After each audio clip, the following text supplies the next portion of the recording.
ஆதியே துணை. அனைவருக்கும் நமஸ்காரம். இன்னைக்கு விநாயகர் சதுர்த்தி என்பதால் விநாயக பெருமானை அறிந்த அனைவருக்கும் விநாயகர் சதுர்த்தி நல்வாழ்த்துக்கள். அது என்னப்பா விநாயக பெருமானை அறிந்தவர்கள் அப்படின்னா, நமக்கு விநாயக பெருமான் என்றால் யார், அவர்களுடைய செயல் என்ன, அந்த செயல் அடையாளம் என்ன அப்படின்றது நமக்கு தெரியணும். அப்படி தெரிந்தவர்கள் தான் விநாயக பெருமானை அறிந்தவர்கள். இப்போ இதுக்கு புரியும்படி ஒரு சின்ன உதாரணம் சொல்லணும் அப்படின்னா, இப்போ உங்களுக்கு 2 கம்பெனியில் வேலை கிடச்சிருச்சுன்னு வச்சுக்கோங்க. 2 கம்பெனியில் வேலை கிடச்சிருச்சு. ஒரு கம்பெனியுடைய மாத லாபம் ஒரு 5 லட்சம் தான். இன்னொரு கம்பெனியினுடைய மாத லாபம் ஒரு 10 கோடி. இப்போது இந்த 2 கம்பெனிலையும் நமக்கு வேலை கிடச்சிருச்சு. இப்போ இந்த 2 கம்பெனிலையும் நம்மகிட்ட உங்களுக்கு எவ்வளோ சம்பளம் வேணும் அப்படின்னு கேட்குறாங்க. இப்போ நம்ம ஒரே சம்பளமாக நம்ம இந்த 2 கம்பெனிகிட்டையும் கேட்போம். முதல் கம்பெனியினுடைய தகுதி தெரிஞ்சு இந்த கம்பெனிகிட்ட ஒரு 5,000 ரூபா கொடுங்க, இல்லை ஒரு 10,000 ரூபா கொடுங்க போதும். ஏன்னா உங்கள் கம்பெனிக்கே மொத்தம் லாபம் இவ்வளோ தான் வருதுன்னும் போது உங்ககிட்ட என்னால் அதை தாண்டி அதிகமாக கேட்க முடியாது, இவ்வளோ போதும் அப்படின்னு கேட்போம். இந்த கம்பெனிக்கு லாபம் ஒரு 10 கோடி ரூபா வருது அப்படின்னும் பொழுது இப்போ இவங்ககிட்ட நம்ம நல்லாவே கேட்கலாம் அப்படின்னு, எனக்கு ஒரு 50,000 கொடுங்க, எனக்கு ஒரு 1 லட்சம் கொடுங்க அப்படின்னு அந்த கம்பெனியை அறிஞ்சு நம்ம கேட்குறோம் அல்லவா. இப்போ இந்த பெரிய லாபம் எடுக்கிற இந்த கம்பெனியில் போய் நம்ம கம்மி சம்பளத்தை கேட்டோம்னா நட்டம் யாருக்கு? நமக்கு தான். அப்போது நம்ம ஒரு வேலைக்கு சேர்றதுக்கு முன்னாடி அது என்ன கம்பெனி, அந்த கம்பெனியினுடைய முதலாளிகிட்ட நம்ம என்ன கேட்கணும் என்பதை நாம் அறிந்து கேட்கிறோம். அப்படி அறிஞ்சாதான் நமக்கு அந்த கம்பெனிகிட்டேருந்து லாபம். இப்போது நம்ம வீட்டில் வேலைக்காரங்க வர்றாங்க. இதே மாதிரி ஒரு வேலைக்காரர் அம்பானி வீட்லேயும் இருக்கார். ஆனால் அந்த அம்பானி வீட்டில் இருக்கிற அந்த வேலைக்காரருடைய சம்பளம் எவ்வளோன்னு பார்த்தீங்கன்னா ஒரு மாதத்துக்கு 2 லட்ச ரூபா. இன்றைக்கி இன்ஜினியரிங் படித்து வேலையே கிடைக்காம பல பேர் இருக்காங்க. அப்படியே வேலை கிடச்சுமே இந்த 2 லட்ச ரூபா மாதம் சம்பாதிக்கிறதுக்கு ரொம்பவே கஷ்டம். ஆனால் அம்பானி வீட்டில் இருக்கிற வேலைக்காரருக்கு இன்றைக்கி 2 லட்ச ரூபா. அப்போது அம்பானி அவர்கள் யார் அப்படின்னு தெரிஞ்சனால தான் அவருக்கு ஏற்ற மாதிரி இவர் பக்குவப்படுத்தி இவர் ட்ரெயின் பண்ணி இவர் விண்ணப்பித்து அந்த லாபத்தை அடைந்தார். இப்போ இந்த ஒரு உவமானங்கள்லாம் எதுக்கு அப்படின்னா, விநாயக பெருமானை அறிவது என்றால் என்ன, அவர் யார் அப்படின்றதையும் நம்ம இந்த பதிவில் பார்க்க போகிறோம். இந்த பதிவு ஒரு 3 பாகங்களாக பிரிக்கப்பட்டிருக்கு. ஸோ முதல் பாகம் விநாயகர் அகவலின் மரண ரகசியம். அந்த ஒரு மரண ரகசியத்துக்காக தான் இப்போ இந்த வீடியோக்குள்ளே வந்திருப்பீங்க. அந்த மரண ரகசியம் என்ன அப்படின்றத நம்ம எடுத்த உடனே பார்த்துருவோம். 2வது பாகத்தில் அந்த ரகசிய செயலை நாம் கை போடுவது எப்படி. ஒரு ரகசிய செயலை பற்றி நம்ம சும்மா பேசிக்கிட்டே இருந்தோம்னா நமக்கு அதில் லாபம் கிடைக்காது. அது என்ன செயல், அது நமக்கு வேணும், நம்ம கைவர வாக்கணும். அதெல்லாம் கைவர வாக்கினா தான் நமக்கு அதில் பிரயோஜனம், பெனிஃபிட். ஸோ அதை எப்படி இன்றைக்கி வாங்குறதுன்றத இரண்டாவது பாகத்தில் பார்த்துருவோம். 3வது பாகத்தில் அந்த ரகசிய செயலை கலியுகத்தில் இன்னைக்கு சிவகாசியை சேர்ந்த ஒரு மனிதர் அவருக்காக அதை கைவர வாக்கினார். அதுவும் எப்படி நடந்துச்சு, எங்கே நடந்தது, அந்த நிகழ்வு என்ன அப்படின்றதையும் கடைசியில் 3வது பாகத்தில் நம்ம பார்த்துருவோம். வாங்க முதல் பாகத்துக்குள்ளே போகலாம். நம்ம ஸ்கூலுக்கு போன அந்த ஆரம்ப கட்ட காலங்களில் ஆத்திச்சூடி அப்படிங்கிற ஒரு செய்யுள் பகுதி ஒன்று இருந்திருக்கும். இந்த ஆத்திச்சூடியை எழுதியவர் பெயர் ஔவை பிராட்டியார் அவர்கள். பள்ளிக்கூடத்தில் அந்த மாணவன் மாணவி எந்த ஒரு மதத்தை சார்ந்தவராக இருந்தாலும் இந்த ஆத்திச்சூடி அப்படின்ற வார்த்தையை கட்டாயம் அவர் கேட்டிருப்பார். அதில் உள்ளதெல்லாம் அவர் கண்டிப்பாக படிச்சிருப்பார். அப்போ இந்த ஆத்திச்சூடி எதுக்காக அந்த ஸ்கூல் சிலபஸ்லேயே அவங்க எடுத்து வச்சாங்க அப்படின்னா, நாளைக்கு நம்ம இந்த உலகத்தை ஃபேஸ் பண்ணும்பொழுது நம்ம எப்படி ஃபேஸ் பண்ணுவோம், சரியான பாதையில் நம்ம நடப்போமா அப்படின்ற ஒரு அச்சப்பாடு ஒன்று ஏற்படுது. அதை தவிர்க்கிறதுக்கு என்ன செய்கிறாங்க, ஔவை பிராட்டியார் போன்ற ஒரு மெய்ஞானியின் போதனைகளை நமக்கு பள்ளிகள்லையே எடுத்து வச்சுருக்கிறாங்க. ஏன்னா அவர்கள் ஒரு மெய்ஞானி. அப்போது அதை நம்ம படித்து வந்தோம், வாழ்க்கையில் அதேபடி ஃபாலோ பண்ணி வந்தோம்னா நமக்கு வெற்றி. ஓகே, சிறுபிள்ளையாக இதெல்லாம் நம்ம படித்து அதுக்கு பிற்பாடு நமக்கு அறிவு கொஞ்சம் கொஞ்சமாக வளர்ந்ததுக்கப்புறம் இறை வழிபாடு செயல்களில் ஈடுபடுறோம். அப்போ ஒரு இறை வழிபாட்டு ஸ்தலத்துக்கு போய் நம்ம 3 விஷயங்கள் கேட்குறோம். முதல் விஷயம் செல்வம், காசு, வீடு, காரு, வேலையில் ப்ரமோஷன், இதெல்லாம் வேணும்னு கேட்குறோம். இது எல்லாம் நடந்தாலும் மென்மேலும் நமக்கு ஆசை அதிகரிச்சுக்கிட்டு இருக்குது. பாதி பேருக்கு நடக்குது, பாதி பேருக்கு நடக்க மாட்டேங்குது. அதில் ஒரு சாட்டிஸ்ஃபைடு எக்ஸ்பீரியன்ஸே நமக்கு கிடைக்கல. இப்போ சரி, அடுத்து 2வது, எனக்கு காசு தான் வருது போகுது, ஒழுங்காக நிற்க மாட்டேங்குது, விலைவாசி ஏறுது, அட்லீஸ்ட் எனக்கு நல்ல உடல்நிலையாவது கொடுங்க அப்படின்னு கேட்குறோம். அதுவும் கரெக்டாக இருக்கான்னா மாதம் இந்த ஒரு உடம்புக்கு ஏதாச்சும் ஒரு பிரச்சனை வந்துக்கிட்டே தான் இருக்குது. அதில் காசும் போகுது. கடைசியில் ஒரு நாள் மரணம்னு ஒன்று நின்றுது. இப்போ உடலும் ஓட்டையாக போயிடுது, அதுவும் நடக்க மாட்டேங்குது. சரி, மூணாவதாக எனக்கு எதுவுமே வேணாம், எங்கிட்டு திரும்பினாலும் பிரச்சனை தான், எனக்கு அட்லீஸ்ட் நிம்மதியாவது கொடுங்க அப்படின்னு இறைவன்ட்ட கேட்குறோம். அந்த நிம்மதியாவது கிடைக்குதா அப்படின்னு பார்த்தா, அந்த இறை வழிபாட்டு ஸ்தலத்தில் இருக்கிற வரைக்கும் வேணால் நமக்கு நிம்மதியாக இருக்கும். திரும்ப வீட்டுக்கு வந்துட்டோன்னா அந்த வேலை இந்த வேலை அது இதுன்ட்டு நமக்கு அந்த நிம்மதி போயிடுது. ஆக மொத்தத்தில் கேட்ட 3 விஷயமே பெரும்பாலும் நமக்கு நடக்க மாட்டேங்குது. அதனால தான் நம்ம திரும்ப திரும்ப போய் இதை கேட்டுக்கிட்டே இருக்கோம். இப்போ இதில் ஒரு கேள்வி என்னென்னா, நம்ம சரியான விஷயத்தை தான் கேட்குறோமா? ஏன்னா இறைவன் தான் பரம்பொருள் அப்படின்னு சொல்லியிருக்காங்க. எல்லா வல்லபமுமே அவங்கக்கிட்ட தான் இருக்குது. ஆனால் இது நம்ம கேட்டு கேட்டு இது நடக்கவே மாட்டேங்குது. நம்மளும் திரும்ப திரும்ப போய் கேட்குறோம். ஏதாவது ஒன்று கேட்டால் அடுத்து வேற ஒரு பிரச்சனை வருது. இது இப்படியே போய்கிட்டு இருக்கே. இது நம்ம கேட்குறது சரிதானா? இல்லை வேற எங்கேயாச்சும் ஏதாவது ஒரு பிரச்சனை இருக்குது அதில் நடுவில்? ஏன்னா இறைவனே இல்லை அப்படின்னு சொல்லிட்டு அதற்குண்டான வழிபாடுகள் எதிலையுமே ஈடுபடாதவர்கள் மிகப்பெரிய பணக்காரர்களாக இருக்கிறாங்க. ஆனால் நம்ம எல்லா விதமான வழிபாடுகளும் செய்கிறோம். அதில் ஒரு 1% சந்தோஷமோ இல்லை 1% வசதி கூட நம்மக்கிட்ட இல்லை. அப்போ அதில் எங்கேயோ இடிக்குது அப்படின்னு நம்ம இப்போ யோசிக்கிறோம். அப்போ யோசிக்கும்போது நமக்கு சின்ன வயசில் எப்படி நம்ம அவ்வை பிராட்டியார் அவர்களை ஒரு ரோல் மாடலாக எடுத்து அவர்களுடைய பாடலை படித்து நம்ம வாழ்ந்தோமோ, இந்த ஒரு பகுதியையும் அவ்வை பிராட்டியாரை ஒரு ரோல் மாடலாக வச்சு நம்ம பார்ப்போம். அப்போ நம்ம இறைவன்கிட்ட என்ன கேட்டிருக்கிறோம், அவ்வை பிராட்டியார் அவர்கள் இறைவனிடம் என்ன கேட்டார்கள் அப்படின்றத இப்போ நம்ம கம்பேர் பண்ணி பார்ப்போம். அப்போது இந்த விநாயகர் அகவல் அப்படின்ற ஒரு பாடலில் அவ்வை பிராட்டியார் அவர்கள் விநாயக பெருமானை போற்றி அவங்கள வணங்குறாங்க. இந்த பாடலில் மொத்தம் 72 வரிகள் இருக்கு. இந்த 72 வரிகள்லையுமே ஒரு வரியில கூட செல்வமோ உடல்நிலையோ இல்லை நிம்மதி வேணும், இந்த 3யுமே இவங்க கேட்கவே இல்லை. இதை தவிர்த்தும் நம்ம நிறைய விஷயங்கள் இறைவன்கிட்ட கேட்குறோம். உறவினர்கள் எனக்கு நல்லா இருக்கணும், நான் என்றைக்குமே சந்தோஷமாக இருக்கணும், சிரிச்சுக்கிட்டே இருக்கணும், இன்னும் நம்ம பல பல விஷயங்கள் வேண்டுறோம். ஆனால் நம்ம வேண்ட எந்த விஷயங்களுமே இந்த 72 வரிகளில் அவ்வை பிராட்டியார் அவர்கள் விநாயக பெருமானிடம் கேட்கவே இல்லை. அப்போது என்னதான் அவங்க கேட்டிருக்காங்க அப்படின்னா, அவங்க கேட்ட அந்த விஷயங்களில் முக்கியமான ஒரு 2 வரி ரகசியத்தை தான் இப்போ நம்ம பார்க்க போகிறோம். 9 வாயில் ஒரு மந்திரத்தால் ஐம்புலக் கதவை அடைப்பதும் காட்டி அப்படின்ற அந்த ஒரு 2 வரிகள் அந்த பாடலில் இடம்பெறுது. அப்போ அந்த 9 வாயில் அப்படின்னு அவ்வை பிராட்டியார் அவர்கள் குறிப்பிடுறது என்ன, நம்ம உடம்புல 9 வாசல் இருக்குதுங்க. கண்ணு 2, காது 2, மூக்கில் ஒரு 2 வாசல் 6, வாய் 1 7, மலஜல வாசல்கள் 2, ஆக மொத்தம் 9 வாசல். இப்போ இவங்க என்ன கேட்குறாங்கன்னா, 9 வாசலையும் ஒரு மந்திரத்தால் ஐம்புலக் கதவை அடைப்பதும் காட்டி, ஒரே ஒரு மந்திரத்தால் இந்த 9 வாசலையும் லாக் பண்ணணும். அடைப்பதும், அடைக்கிறது லாக் பண்ணி பூட்டுறது, இப்படி பூட்டக்கூடிய ஒரு மந்திரம் எனக்கு வேணும், அதை நீங்கள் எனக்கு கொடுக்கணும் அப்படின்னு விநாயக பெருமானிடம் அவ்வை பிராட்டியார் அவர்கள் வேண்டுறாங்க. இதில் இன்னொரு முக்கியமான விஷயம் என்ன நம்ம அதில் நோட் பண்ணணும்னா, இந்த பாடலுக்கு பேரே விநாயகர் அகவல். இப்போ அகவல் என்றால் அழைத்தல். இப்போ விநாயக பெருமானம் கூப்பிடுறாங்க, அவர்கள் ரூபம் கொண்டு இறங்கி வர வேண்டும், அதுதான் அதனுடைய பொருள். அப்போ நீங்கள் வாங்க, எனக்கு அந்த ஒரு மந்திரத்தை தாங்க, அதன் மூலமாக 9 வாசலையும் அடைக்க செய்ய வேண்டும், அதுவும் நீங்கள் தான் செய்யணும், இது எனக்கு வேணும் அப்படின்னு இந்த ஒரு 2 வரிகள் அந்த பாடலில் இடம்பெறுது. இதுக்கு என்ன மீனிங், எதுக்காக இப்போ இந்த 9 வாசலை லாக் பண்ணணும், நம்மளால் இப்போ அதை லாக் பண்ண முடியுமா அப்படின்னா, இதன் மூலமாக அவ்வை பிராட்டியார் அவர்கள் என்ன கேட்க வர்றாங்கன்னா, மரண தருவாயில் இந்த 9 வாசலில் ஏதோ ஒரு வாசல் வழியாகத்தான் நம்ம உயிராகிய ஜீவன் பிரிய போகுது, அதுதான் மரணம். அந்த மரணத்தை தவிர்க்கணும், அந்த மரணத்திலிருந்து நம்ம ஜெயிக்கணும், நம்ம ஜீவன் நமக்குள்ள அடங்கணும். நம்ம இறைவன் எங்கே இருக்கார், நம்மளுடைய உடம்புக்குள்ளே தான் இருக்கார். அப்போ அந்த இறைவனடி நம்ம அசலாகவே சேரணும் அப்படின்னா, இந்த 9 வாசல் வழியாக அந்த ஜீவன் பிரியக்கூடாது, உயிரானது பிரியவே கூடாது, உடலுக்குள் அடங்க வேண்டும். அப்போ அடங்கணும்னா என்ன செய்யணும், அந்த 9 வாசலையும் அடைக்க வேண்டும். அது யாரால் முடியும், இறைவனால தான் முடியும், அது நம்மளால் முடியாது. இந்த ஒரு விஷயத்தை தான் அவ்வை பிராட்டியார் அவர்கள் வேண்டி கேட்குறாங்க. யார்கிட்ட, விநாயக பெருமான்கிட்ட கேட்குறாங்க. 9 வாசலையும் நீங்கள் அடைக்கணும், அப்போ தான் உயிர் எனக்குள்ளே தங்கும், அப்போ தான் என்னால் மரணமில்லா பெருவாழ்வை அடைய வேண்டும் அப்படின்னு இந்த அகவல் பாடலில் அவர்கிட்ட கேட்குறாங்க. அப்போ நம்ம ஆரம்பத்தில் ஒரு சின்ன ஒரு எக்ஸாம்பிள் பார்த்தோம்.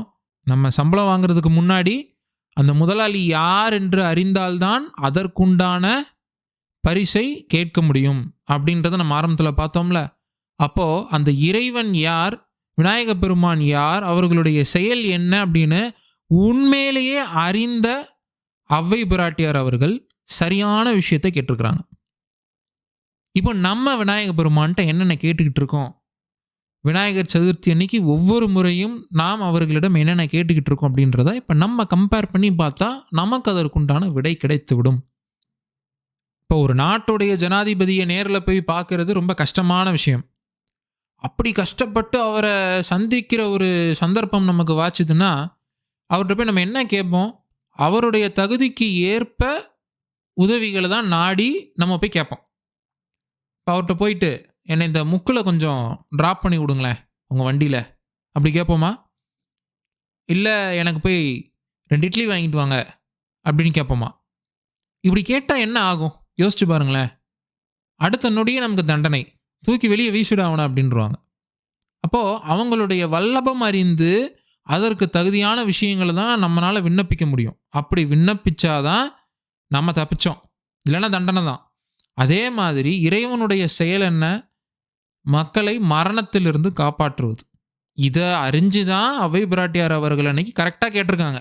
9 வாசல் வழியாக உயிர் வெளியே போகாமல் உள்ள லாக் ஆகிற அந்த செயல் எனக்கு வேணும், அதை நீங்கள் செய்யுங்கன்னு கரெக்டாக அவங்களுடைய விநாயக பெருமானுடைய அந்த ஒரு பதவிக்கு மரியாதை கொடுத்து அன்னைக்கு அதை கேட்டிருக்கிறாங்க.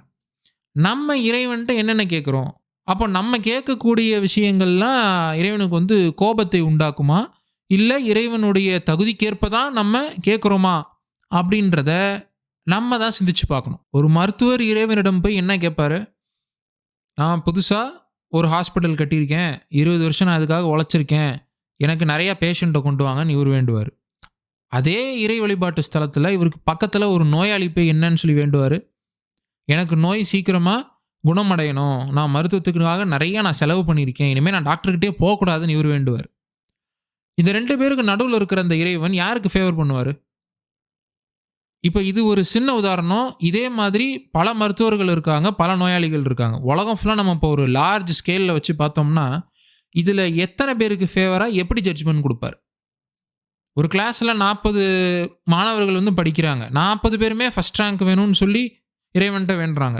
இதில் எத்தனை பேருக்கு அது நடக்குது?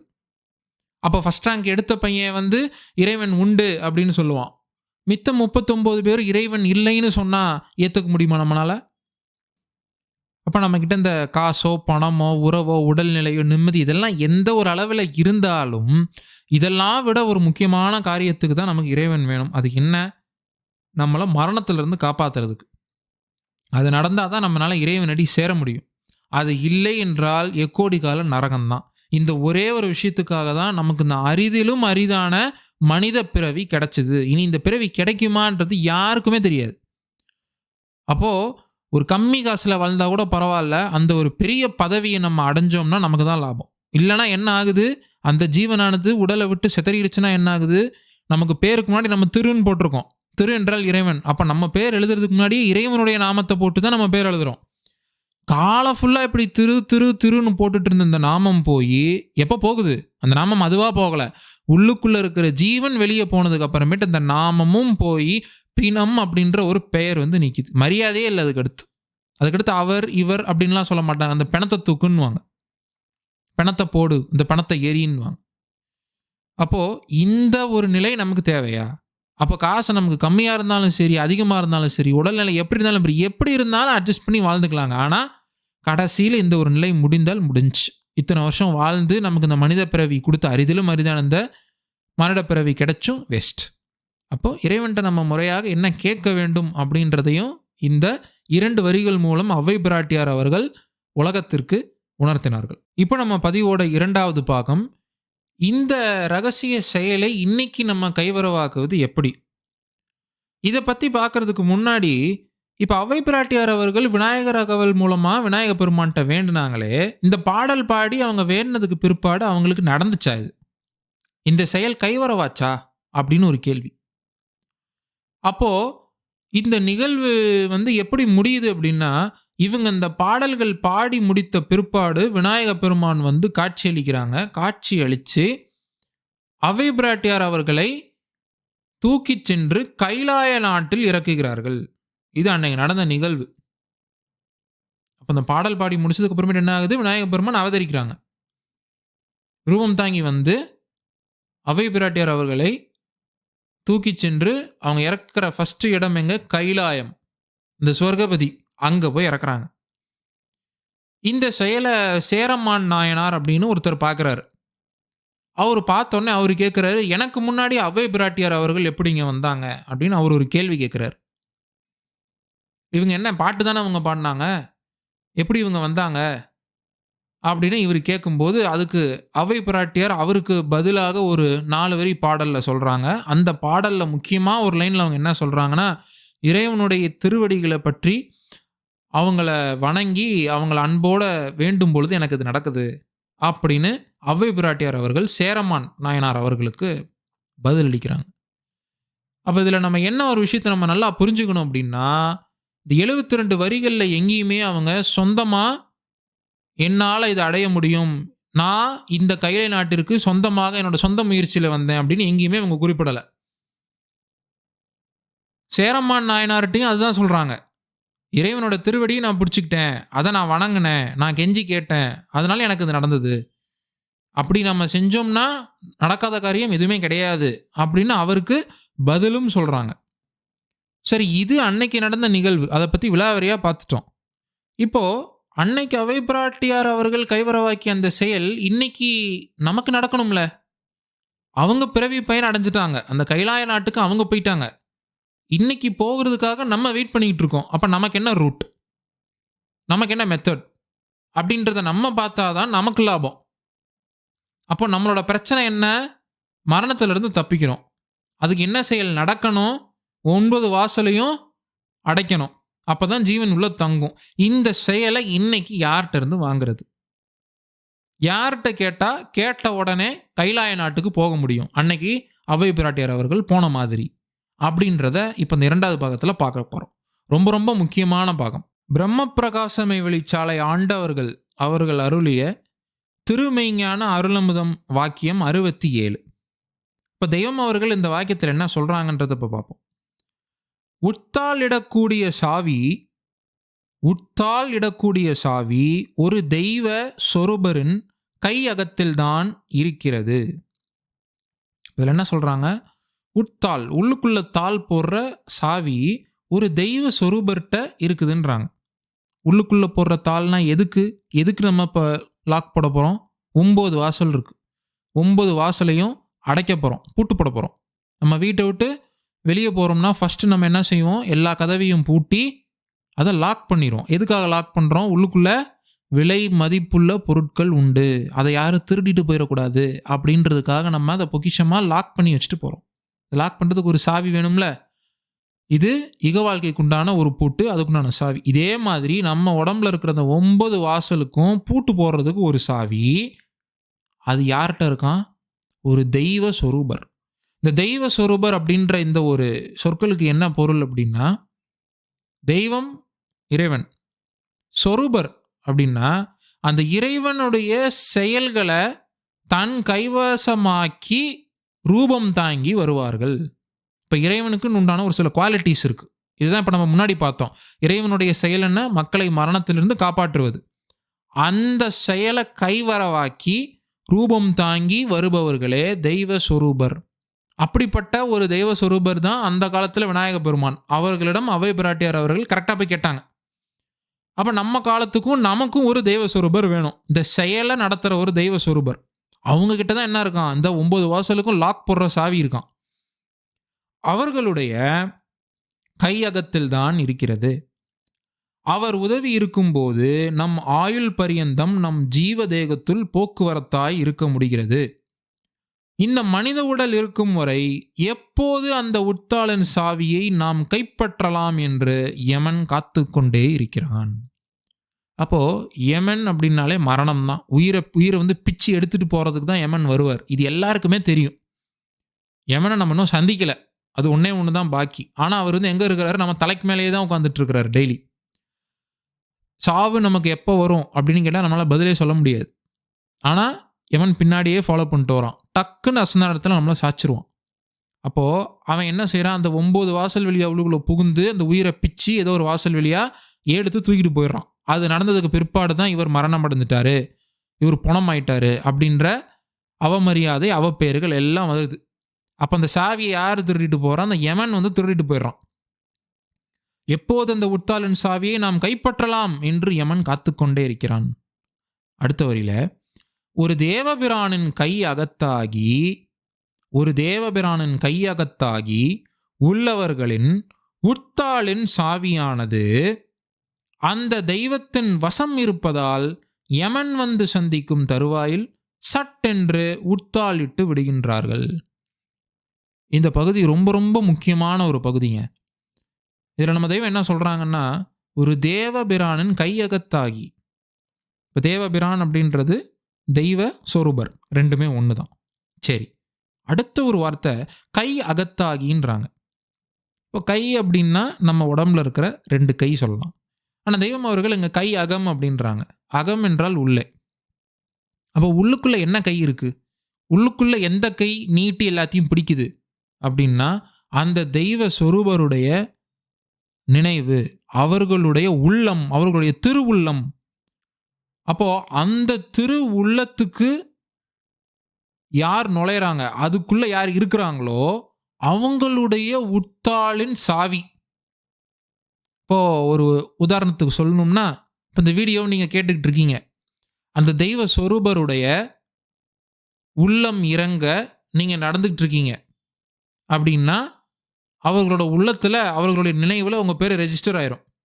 சூப்பர். இப்போ உங்களுக்கு 9 வாசல் இருக்குது, எல்லா வீட்லேயும் வாசல் இருக்குது, அதுக்கேற்ற மாதிரி இந்த பூட்டும் மாறுதில்ல, அதே மாதிரி உங்களுடைய 9 வாசலுக்கு பூட்டு வேற மாதிரி இருக்குது. அப்போ அவர்களுடைய உள்ளம் இறங்க நாம் நடந்து விட்டால் அந்த சாவி யார் கையில் போயிருமானா, அந்த தெய்வ சொரூபரோட கைக்கு போயிருமா. அவங்க அதை எடுத்து வச்சுக்கிறாங்க பத்திரமா, நம்ம கையில் கொடுக்கல. நம்ம கையில் கொடுத்தா தான் நமக்கு அதை யூஸ் பண்ண தெரியாதே. அப்போ அதுக்கு அவங்க என்ன பண்ணுறாங்க, இவன் என் பிள்ளை ஆயிட்டான், என்னுடைய நினைவில் இவன் இருக்கான், என்னுடைய உள்ளத்தில் இவன் இருக்கான் அப்படின்றதுனால அந்த சாவியை வாங்கி அவங்க வச்சுக்கிறாங்க. அதை தான் இங்கே தெய்வம் அவர்கள் சொல்கிறாங்க. ஒரு தேவபிரானின் கையகத்தாகி உள்ளவர்களின் உத்தாளின் சாவியானது அந்த தெய்வத்தின் வசம் இருப்பதால், அதே தெய்வ சொரூபருடைய வசத்தில் அவங்க வாங்கி அவங்க கையில் இறுக்கி வச்சுக்கிறாங்க. அப்படி இருக்கிறனால யமன் சந்திக்கும் தருவாயில் சட்டென்று உத்தாளிட்டு விடுகின்றார்கள். அவங்க நல்லா சேஃபாக வச்சிருக்கிறனால யமன் வர்ற நேரம் கரெக்டாக யாருக்கு தெரியும், இறைவனுக்கு தான் தெரியும். அப்படி வர்ற சமயம் 9 வாசலுக்கும் லாக் அவங்க போட்டுறாங்க. அப்போது எல்லாமே என்னால் முடியும், எல்லாமே நானே பண்ணிடுவேன் நம்ம இருந்தோம்னா நம்மளால் எதுவுமே பண்ண முடியாது. 9 வாசலுக்கு லாக் போட நமக்கு தெரியாது, சாவி இருந்தும் பயனில்லை. அதனால் நம்மளுடைய ஃபஸ்ட்டு வேலை என்ன, சாவி எடுத்து இறைவன்கிட்ட கொடுக்குறது தான் நம்ம வேலை. அதுக்கு நம்ம என்ன செய்யணும், யார் அந்த தெய்வ சொரூபர்னு கண்டுபிடிச்சி அவங்க என்ன சொல்கிறாங்களோ அது சொற்பொடி நடக்கணும், அவ்வளோதாங்க வேலை. இது நடந்தால் நம்ம சாவி எடுத்து அவங்க கையில் கொடுத்துடலாம். கொடுத்துட்டா அவங்க இறுக்கி சேஃபாக வச்சுக்குவாங்க. யமன் வரும்போது 9 டோருக்கு லாக். சரி, அடுத்த வரி பார்ப்போம். அதனால்தான் ஜீவன் உள்ளே அடங்கி விடுகிறது. இதுதான் என் ரிசல்ட். அப்படி தெய்வம் அவர்கள் லாக் போட்ட பிற்பாடு என்ன ஆகுது, ஜீவன் அதுக்கடுத்து வெளியே போகுமா, போக முடியாது. ஏன்னா எல்லா டோரையும் நம்ம க்ளோஸ் பண்ணிட்டோம், அந்த ஜீவன் உள்ளுக்குள்ளே அடங்கிடுது. அப்போது மரணத்தை ஒரு மனிதன் வென்று விட்டான். இறைவனின் தயவால் மரணத்தை வென்று விட்டான், அடங்கி விட்டான். ஜீவ சமாதி, மெய்வழியில் ஜீவ பிரயாணம் அப்படின்னு சொல்லுவாங்க. எல்லாமே ஒன்று தான். அப்போது அசலாகவே ஒரு மனிதன் இறைவனடி சேர்ந்து விட்டான். அப்போ இறைவன் எங்கே இருக்காரு, அவரும் உள்ளுக்குள்ளே தானே இருக்காரு. சாவி யார் கையில் இருக்குது, இறைவன். லாக் போட்டுட்டு அவர் எங்கே இருக்காரு, அவரும் நம்ம உடலுக்குள்ளே தான் இருக்காரு. நம்ம ஜீவன் நம்மளும் உள்ளே தான் இருக்கிறோம். அப்போ இறைவனிடம் கலந்து விட்டோம், இறைவனடி அசலாகவே சேர்ந்து விட்டோம். அப்போ இதுதான் இங்கே நம்ம தெய்வம் சொல்கிறாங்க, ஜீவன் உள்ளே அடங்கி விடுகிறது. யமன் நம் மீது கை வைக்க முடிவதில்லை. திருநாட்டில் குடியேறி அங்கு சாகா கலையின் பரிசுத்த அடையாளங்களுடன் அடக்கமாகி விடுகிறோம். இதுதாங்க இன்னொரு அழகான வரி. திரும்பவும் அவ்வை பிராட்டியார்களுக்கு நடந்த அதே செயலை தெய்வம் அவர்கள் இங்கே ரொம்ப யதார்த்தமாக சொல்கிறாங்க. இப்போ அவ்வை பிராட்டியார் அவர்கள் அந்த கதையில் நம்ம லாஸ்ட்டாக இப்போ நம்ம என்ன பார்த்தோம், விநாயகர் அகவல் பாடி முடிச்சதுக்கு பிற்பாடு விநாயக பெருமான் காட்சியளித்து இவர்களை இந்த கைலாய நாட்டுக்கு உடனே தூக்கிட்டு போயிட்டாங்கன்றோம். எங்கே தூக்கிட்டு போனாங்க? அந்த கைலாய நாட்டுக்கு. இது நிகழ்வு. நமக்கு அப்படியே இதை வந்து உண்மையாக இன்னி வரைக்கும் அந்த காலத்திலிருந்து இந்த நிகழ்வுகள் எல்லாம் ரெக்கார்டடாக நமக்கு ஜென்ரேஷன் ஆஃப்டர் ஜென்ரேஷன் நமக்கு கொண்டு வந்து சேர்க்குறாங்கன்னா இதில் ஒரு பெரிய லாபம் இந்த மனித குலத்துக்கே இருக்குன்றதுனால தான் இன்னி வரைக்கும் நம்ம அதை படிச்சுட்டு இருக்கோம். இந்த செயல் வந்து நேற்று நடக்கலை, எத்தனையோ ஆண்டுகளுக்கு முன்னாடி நடந்த ஒரு விஷயத்தை தான் இன்றைக்கி நம்ம படிக்கிறோம்னா ஏன் வந்து இது வந்து இத்தனை வருஷம் கழிச்சும் பாஸ் ஆகுது? அப்போ இதனால் இந்த என்டையர் வேர்ல்டுக்குமே ஒரு பிரயோஜனம் இருக்குன்றதுனால தான் நம்ம அதை படிக்கிறோம். அப்போது அந்த அகவல் பாடல் அவங்க பாடி முடிச்சதுக்கு அப்புறமேட்டு என்ன ஆகுது? ஃபஸ்ட்டு விநாயக பெருமான் இவங்களை அந்த கைலை நாட்டுக்கு தூக்கிட்டு போயிடுறாங்க. அதே தான் நம்ம தெய்வங்க என்ன சொல்கிறாங்க, அப்படி ஜீவன் உள்ளே அடங்கிருச்சுன்னா யமனுக்கு இனி அங்கே வேலை இல்லை, யமன் கிளம்பிடுவான். அடுத்து என் வேலை என்னன்னா திருநாட்டில் உன்னை குடியேற்றுவது. அந்த திருநாட்டில் நம்மளை குடியேற்றுறாங்க. அப்போ குடியேற்றின உடனே என்ன ஆகுது? சாகா கலையின் பரிசுத்த அடையாளங்களுடன் அடக்கமாகி விடுகிறோம். ஒரு சாதாரணமான ஒரு சந்தோஷமான நிகழ்வுனாலே அப்படியே நம்மளுடைய மூஞ்சி வந்து பிரகாசமாகுது, அவ்வளோ சந்தோஷமாக இருக்கும். அப்போது அந்த கைலை நாட்டுக்கு நம்ம போயிட்டோம், அதுதான் the highest form of attainment. ஒரு மனிதன் பிறந்த அவனுடைய அல்டிமேட் அப்ஜெக்டிவே அதுதான், இறைவன்கிட்ட போய் சேர்றது. அப்போ அந்த திருநாட்டில் போய் நம்மளை சேர்த்துட்டாங்கன்னா நமக்கு எவ்வளோ பிரகாசமாக இருக்கும். அப்போ அந்த பிரகாசம் எதில் வெளிப்படுது? அந்த அடக்கமானவரின் உடலில் வெளிப்படுகிறது. அதனால தான் இப்படி ஜீவன் உள்ளுக்குள்ளே அடங்கினவர்களுடைய முகம் பிரகாசமாக இருக்கும். அவர்களுடைய முகம் வந்து மஞ்சள் பூத்துருக்கும். யாரும் வந்து மஞ்சள்லாம் போட்டு முகத்திலலாம் வச்சிருக்கலாம் மாட்டாங்க. இயற்கையாகவே அவர்களுடைய முகத்தின் நிறம் மாறும். எல்லாமே இறைவனாக கொடுக்கறது. ஏன்னா இவங்க இந்த பதவி அடைஞ்சிட்டாங்க, சாவிலிருந்து தப்பிச்சிட்டாங்க. அப்போது நறுமணம் வீச ஆரம்பிக்கும். வெளியில் நடக்கிற சாவு எல்லாருமே பார்த்துருப்போம், துர்நாற்றம், டீகம்போஸ் ஆயிரும். இங்கே மண் தீண்டாது, எத்தனை வருடம் ஆனாலும் மண் சாப்பிடாது. மண் யார்? பூமி தாய், அது சாப்பிடாது. ஏன்னா இவர் இறைவனோட போய் சேர்ந்துட்டார். இது எல்லாமே எதனுடைய அடையாளம்? ஒரு மனிதன் அந்த கைலாய நாட்டிற்கு போய் சென்றதன் அடையாளம். அப்போது சாகாக்கலையின் பரிசுத்த அடையாளங்களுடன் அடக்கமாகி விடுகிறோம் அப்படின்னு நம்ம தெய்வம் சொல்கிறாங்க. அடுத்துதான் ரொம்ப முக்கியம். ஆனால் தெய்வத்தின் கைவசம் ஆகாதவர்களின் உட்தாளின் சாவியை யமன் வெகு எளிதில் கைப்பற்றி உட்தாளை நீக்கி விடுகிறான். இப்போ இது வரைக்கும் கரெக்டாக இறைவனிடம் என்ன கேட்கணும், யார் அந்த தெய்வ சுரூபர்னு அறிஞ்சு நம்ம கேட்டால் என்னென்ன நடக்கும் அப்படின்றத பார்த்தோம். இப்போது இல்லை, இதெல்லாம் சும்மா, தெய்வ சொரூபர்னு யாரும் கிடையாது, இறைவன் யாரும் கிடையாது, எல்லாம் நானே பார்த்துக்குவேன், எல்லாம் எனக்கே தெரியும், எனக்கு தெரியாதது என்ன இருக்குது, அந்த சாவி எங்கே இருக்குன்னு எனக்கு தெரியும், நானே சாவியை வச்சு யமன் வரும்போது நானே லாக் போட்டுக்கிறேன் அப்படின்னு இருந்தாலோ, இல்லை இறைவனே இல்லை, யாருமே இல்லை, இஷ்டப்படி நம்ம வாழுவோம் அப்படின்னு நம்ம சுற்றினாலோ கடைசியில் என்ன ஆகும்? அந்த யமன் வந்து சாவி எடுத்து உயிரை பிச்சுட்டு போயிடுறான். உட்தாளின் சாவி யமன் வெகு எளிதில் கைப்பற்றி உட்தாளை நீக்கி விடுகிறான். அதனால்தான் இத்தனை நாள் உள்ளே இருந்த கோழை கசப்பு எல்லாம் வெளியே கக்கி உடலை நாரடித்து விடுகிறது அப்படின்னு தெய்வம் இந்த வாக்கியத்தை சொல்லி முடிக்கிறாங்க. அதனால தான் இப்போ அந்த அந்த ஜீவ வித்து வெளியே செதறனால தான் இவனுக்குள்ள உயிர் இல்லை, உயிரானது போயிடுச்சு, வெறும் மாமிச துண்டு, அது அழுக ஆரம்பிக்குது, நாத்தமடிக்க ஆரம்பிக்குது. இப்படிப்பட்ட பதவி உனக்கு வேணுமா? கஷ்டப்பட்டு இந்த மனித பிறவி எடுத்தியே இந்த ஒரு நிலைமை உனக்கு வேணுமா அப்படின்னு தெய்வம் அவர்கள் இன்டெரக்டாக நம்மகிட்ட கேட்குறாங்க. அப்போது இன்று கலியுகத்தில் வாய்த்த அந்த தெய்வ சுரூபர் யார், இந்த செயல் எங்கே நடக்குது அப்படின்றத நம்ம யோசிக்கணும். இதிலிருந்து இதே மாதிரி கிருஷ்ண பரமாத்மா அவர்களுக்கும் ஒரு செயல் உண்டு. இப்போ கிருஷ்ண பரமாத்மாவை நவநீத கிருஷ்ணர் அப்படின்னு சொல்லுவாங்க.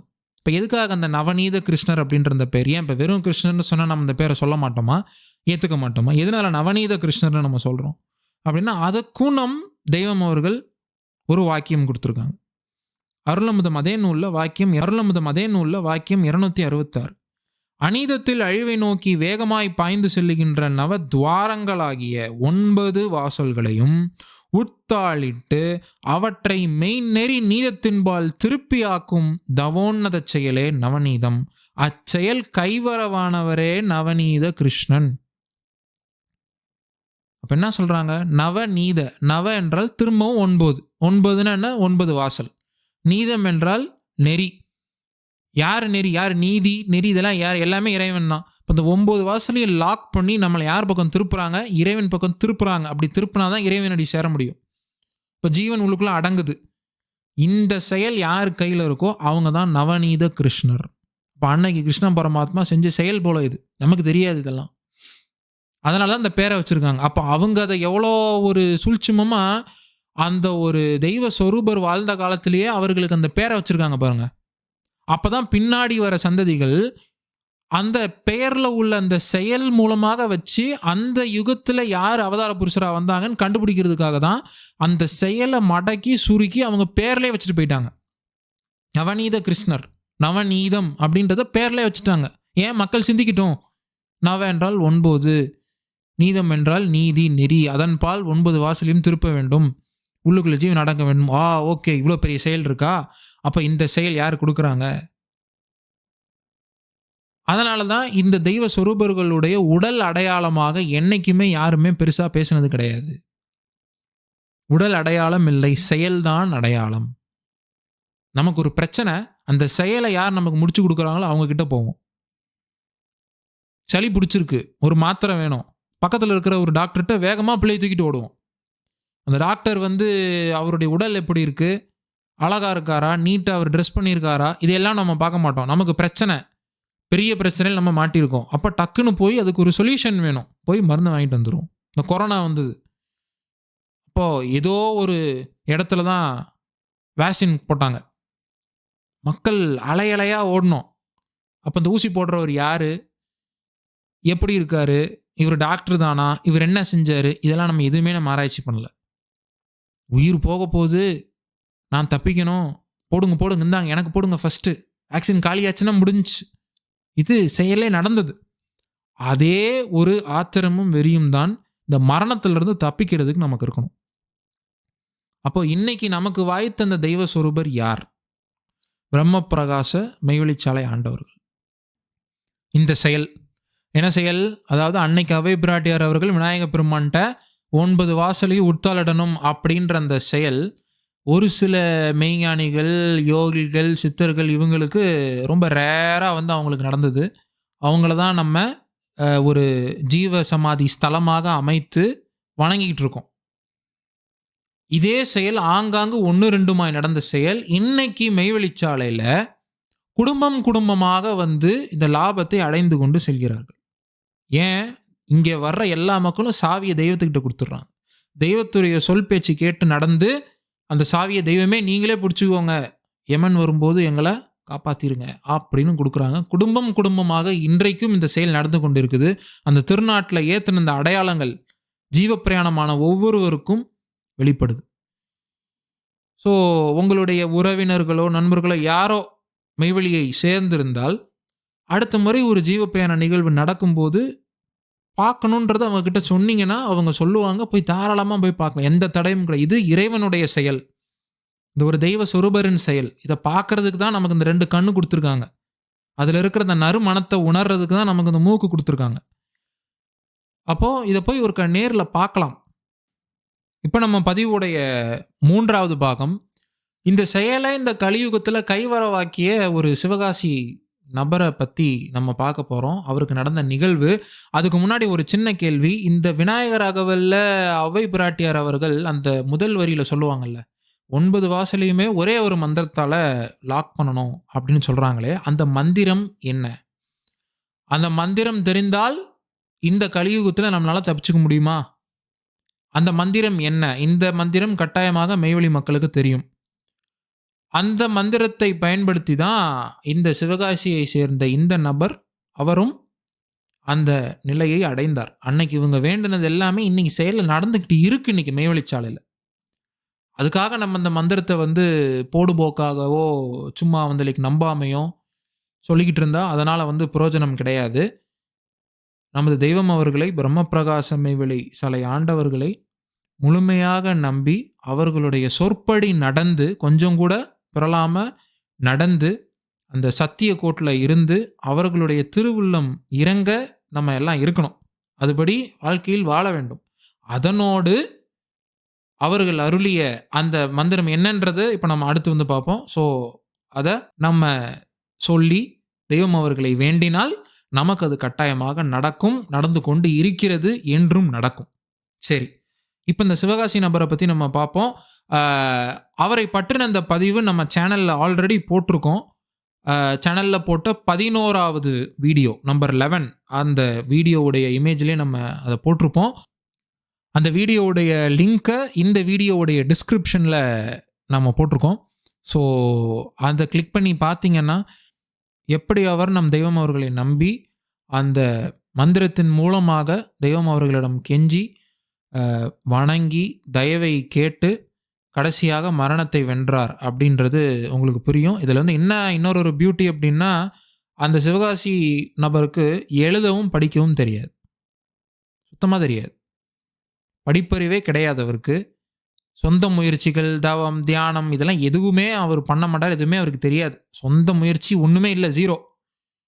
அவர் செஞ்சது ஒன்றே ஒன்று தான். தெய்வ சொரூபர் யாருன்னு அடையாளம் கண்டுபிடிச்சி அவர் சொல் பேச்சு கேட்டு சாவியை அவர்கிட்ட கொடுத்தாரு. அவருக்கு என்ன நடந்தது அப்படின்றது அந்த வீடியோவில் நம்ம பார்ப்போம். எனவே விநாயக பெருமானை அறிந்த அனைவருக்கும் மறுபடியும் விநாயகர் சதுர்த்தி நல்வாழ்த்துக்கள். அனைவரும் மரணத்தை வெல்வோம். அனைவருக்கும் நமஸ்காரம்.